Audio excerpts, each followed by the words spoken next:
Ассаламу алейкум, урматтуу достор. Элдик юрист проектисинин биринчи бөлүгү Кудай буйруп калса азыр бир эжени көрдүм. Регионалдык бөлүшүүгө чакыраттыр. Ошол себеп бүгүн башташка туура келип калды. Урматтуу достор, анда эмесе кеттик. Кыргыз Республикасынын жазык чара кодексинин 313 беренесинде 4 раздел преступление против государственной власти 40 бөлүгүндө преступление против основ конституционного строя и государственной безопасности деп жазылган 313 беренесине эмне дейт?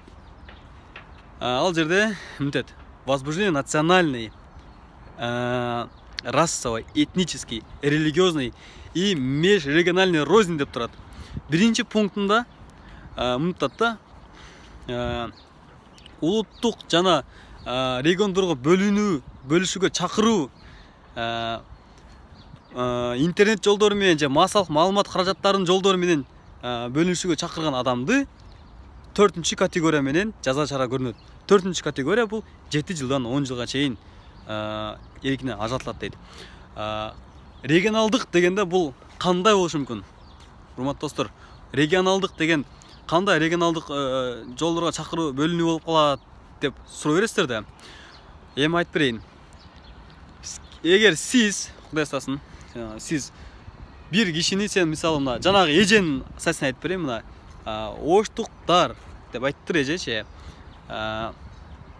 Силер мондойсуңар, тигиндейсиңер деп аябай баягы жаман сөздөрдү, адамдын достоинствосуна, мисалы намысына тие турган сөздөр, ошондой эле силердики мондойсуңар, моңор кем салтыңар мондой деп ушундай бир айтпай эле коеюн, бир жаман сөздөрдү ушинтип айткан болсоңуздар, бул сиз регионалдык бөлүнүүгө алып келатканыңыз.